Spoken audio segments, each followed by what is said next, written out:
Hello children. So once again I have come here with a new video for you all, and this is just the second part or the continuation of the earlier video, that is non-conventional sources of energy. Now as you all know it very well, in the earlier video we have discussed about a few of the non-conventional sources like solar energy, wind energy, tidal energy. Okay, but now we have to discuss in this video about some other non-conventional sources. Right now, as I proceed with this video, I want to remind you to share the link of this video with your friends and classmates, right? And don't forget to subscribe the channel and press the bell icon. Now let's start with the topic. Now one of the non-conventional sources of energy is geothermal energy. Right? Geo means related to earth, and thermal means the heat which is there inside the earth. Okay, so yes, by the name only it's very clear that the heat which is there inside the earth is being used here, right, in the form of energy. So it is basically the heat energy contained in the rock and fluid, in the form of magma when it is there inside, that fills the fractures and the pores within the rock in the earth's crust. So the heat energy which is there, that is actually being used here, and it is converted into electricity then, right? So first of all, geothermal energy is again one of the cleanest and sustainable source of energy. This is one very important thing. Then it is a very reliable source of energy which is totally inexhaustible.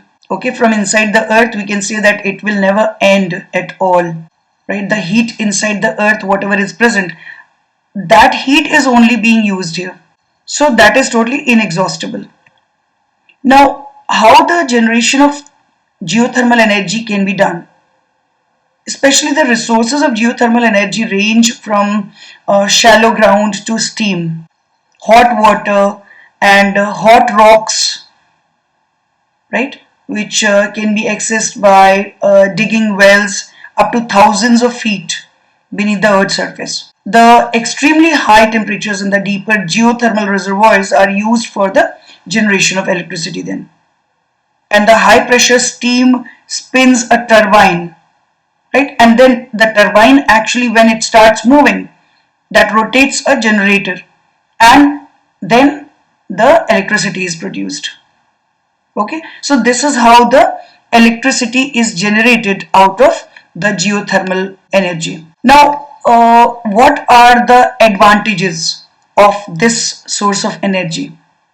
When we discuss about the advantages, there are so many advantages in the case of geothermal energy. You can see here, first of all, yes, it is one of the cleanest sources. So this can be said as it is totally eco-friendly. So this can be said as eco-friendly or environment-friendly source of energy, which doesn't cause any pollution at all, right? That is an important point. Then next is, it is a renewable source. It is, we cannot say that it is going to end anytime, right? So it is renewable and inexhaustible, and moreover it is sustainable source of energy. It will continue like that only. So it can be, it is very reliable source also.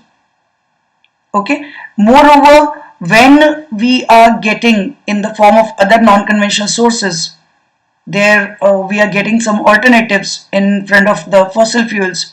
This is also one of the alternative source of energy. So we are somewhere, we are getting less dependent on the use of fossil fuels. The next point is, it is excellent for meeting the base load energy demand. Then it's the cost of production is quite low. Initially, once again, I must say that as we have seen in most of the cases of the non-conventional sources of energy, installation charge is quite high. Okay, technological you can say know-how is required for that purpose, but once it starts working, then it produces almost very low cost of production is there. So we can say that almost it's free electricity is produced by it, right? Or if not free, the charge is very nominal, very less charge is there. Even for maintenance also, it needs very less maintenance. So these are very strong advantages of this source of energy. Then next is, it is not dependent on any weather conditions. If you talk about the tidal energy, if you talk about the solar energy, the wind energy, right? All these are dependent on the weather conditions, because these are somewhere, suppose solar energy, whenever direct sunlight is coming to us, that can be converted. So it is also conditional. Same way, as we can see in the case of solar energy, tidal energy, wind energy, all these are some or the other way, these are getting a lot of too much influenced by the weather conditions. But when we take this source of energy, that is geothermal, it is totally free of any such condition. That means it's not at all influenced by the weather condition what is there outside on the surface of earth, because totally we are getting this energy from inside the earth. So this is again a very strong advantage of it. Then it can be obtained anywhere, because from inside the earth the heat is available everywhere. So we can say that it's not limited to certain area, which we can find in the case of suppose solar energy. Maximum concentration of the direct sun rays is between the two tropics. Okay. When we talk about wind energy, the areas where constant wind, you can say speedy winds are blowing without any interruption in their way, that is the only area where the wind energy can be generated. Moreover, you can take the tidal energy. It is only limited to the areas where we are close to any sea or ocean bodies. So these are a few different type of non-conventional sources which are limited to certain area only, right? But when we talk about this geothermal energy can be obtained anywhere. If we are there on any part of earth, we can get it easily. So these are a few very important advantages in the case of geothermal energy. Now, when we talk about the distribution of it, okay, so India has got about 12,000 megawatt of geothermal power potential that can be harnessed for various purposes. And some of the geothermal provinces in India are Himalayan geothermal province, then Naga Lushai geothermal province, then Andaman Nicobar Islands geothermal province, and the Cambay or the Khambat Graben. Next non-conventional source of energy which we have to discuss here in this video is the nuclear power. Now by the name only, it's very clear again to you, nuclear related to the atom or the nucleus. Okay. Now nuclear power is obtained from the energy stored in the nuclei of the atoms of naturally occurring radioactive elements like uranium, thorium, plutonium. These are the main radioactive elements which are used for this purpose. So when we say that we are getting the energy stored in the nuclei of the atoms, so what does that mean? We are getting that energy either by the nuclear fusion or by the nuclear fission. Now, when the atoms of the radioactive substances react, they split apart, right? They actually break, and this process of splitting of atoms is called nuclear fusion, right? And now nuclear fusion produces heat, and this heat is used to heat water and make steam. Now the steam powers turbines, which in turn are used to run generators which produce then electricity, and this electricity which is produced is supplied to the different areas. Okay, so this is how the electricity is produced by the nuclear power. Now when we talk about the various nuclear power plants, basically the nuclear power is the fourth largest source of electricity in India, and India has got 21 nuclear reactors in operation at present, right, in 7 nuclear power plants. And uranium and thorium are available in Jharkhand and the Aravalli ranges of Rajasthan. One more region is very important for it, that is the monazite sands of Kerala, which is rich in thorium. So these are the main areas from where we are getting the radioactive elements. Now, after discussing all this, if we talk about the advantages of the nuclear power. First one, it reduces the use of fossil fuels, right? That is one of the main advantages, and lowers the greenhouse gas emissions, which used to be there in the case of the fossil fuels when we use. So it is going to reduce that also, right? So that is one thing. Second thing is that it saves on raw materials and the transport. Another important advantage of it is the cost of the fuel is 20% of the cost of energy generated. That means little bit of fuel, little bit of radioactive element produces a lot of energy. Okay, and one very important advantage of it is the production of energy is continuous. Okay, so it is one of the reliable sources of energy. Now, the next non-conventional source of energy we have to discuss is that of biogas. Right? Now, what is biogas?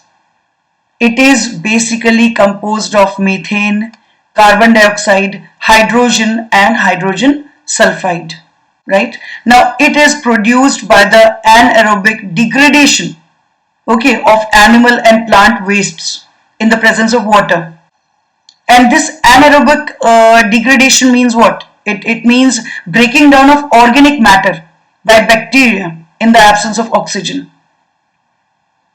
Now, this fermentation of the waste products is carried out by bacteria, which produces then the hydrocarbon gas. And this is actually what we are talking of here. The biogas is basically produced in the different plants, and these plants which use the cattle dung are called the gobar gas plants. Right? Now, these plants using cattle dung have been set up in many villages. Right? Especially rural areas are getting easy availability of the cattle dung. Okay, and moreover, the rural areas only are the best, you can say, the areas for where it is in demand, right? Where the biogas is providing the maximum use of the biogas can be found. Rural areas only are the which are using the cattle dung have been basically set up in various villages. Okay, the rural areas.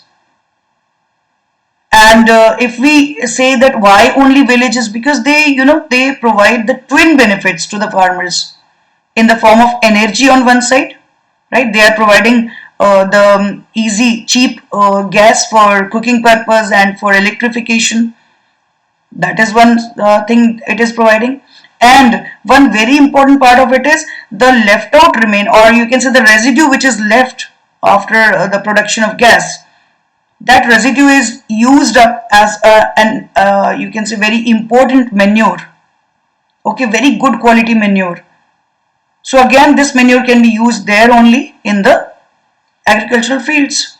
So that is that is why we can say that the rural areas are the best areas where the gobar gas plants can be set up, and this can be used to the maximum. And moreover, the raw materials what we use in these gobar gas plants or such biogas plants are easily available in the village region or village areas, or you can say the rural areas, because the animal dung, that is the cattle dung, that is one part, but along with that the agricultural waste also we are getting easily from there.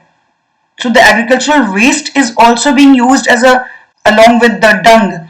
It is mixed with it with the help of water, and then it works as a raw material for the production of the biogas. So both ways, if you see, One side it is using all the waste which is there on the in the field, right? And the other side it is producing electricity out of it. Okay, along with electricity, manure also back to the fields. So overall, if we say the maximum practical use of it can be done in the rural areas, right? The gas is used for cooking purpose and the lighting and pumping of the water from wells. Okay, for irrigation purpose, the motors can be actually can work over this, the electricity produced by this. So in the rural areas it is used maximum. Now how the generation of biogas is done, how it is produced, especially it is actually there's a process. A digester tank is made first. Okay, it is placed underground, or to certain level it is actually kept underground and just the upper part of it is visible on the surface. That is called digester tank.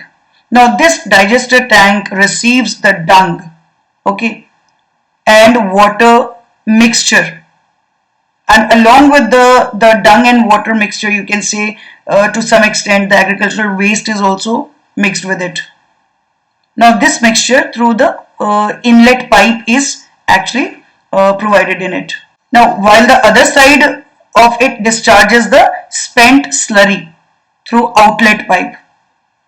Now in the digester tank there is a gas outlet, okay, which is controlled by the pipe and which is directly providing the gas to the, you can say, the kitchens or the various houses in the nearby area. Now this waste recycling and resource recovery programs are now being used from the organic plant waste and the night soils. Now if we again discuss about what are the main advantages in the case of biogas or the gobar gas, what we say. So what are the main advantages of it? First of all, it is one of the cleanest sources, right? Non-polluting, it's not causing any pollution at all.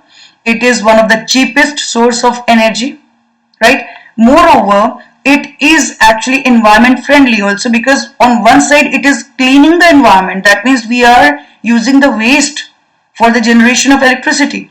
So one side we are cleaning the environment, right? On the other side, no pollution is being caused, right? So in this manner you can say that it is totally environment friendly.